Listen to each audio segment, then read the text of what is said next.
সবচেয়ে ইন্টারেস্টিং কথা আপনি যেটা বলছেন, নির্বাচন হবে কি হবে না।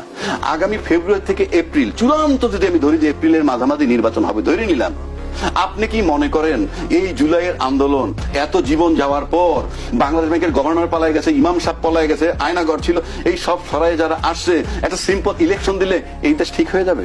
এত সহজ? আপনি নিশ্চিত করে বলে দিচ্ছি আমি, ওই দিকে যাবে না দেশ, নির্বাচন নিতে পারবে না। কারণ এই দেশের লোক আবার জাগ্রত হবে।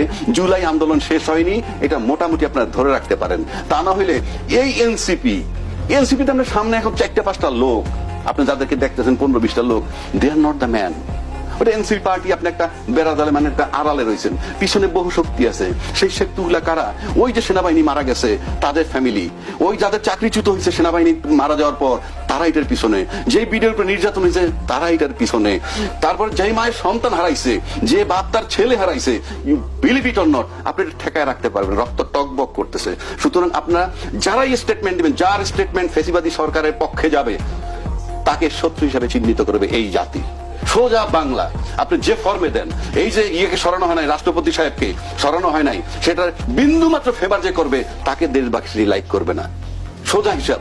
আপনি জুলাইতে আপনি কল্পনা করেন না, আপনার ছেলেটা মারা গেছে, আপনার ভাইটা মারা গেছে, কোন রাজনীতিবিদের নাতি পুতি কেউ মারা গেছে? 53 বছরে আমরা দেখি নাই।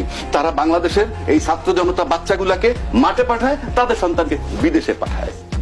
Very simple. তো সেই রাজনীতিবিদ তো দেশ চালাবে, আর সেই রাজনীতিবিদের নাকের ডগা দিয়া, ধাক্কা দিয়া সামরিক শাসন আসছে, 111 আসছে, আবার ইউনূস সরকার আসছে।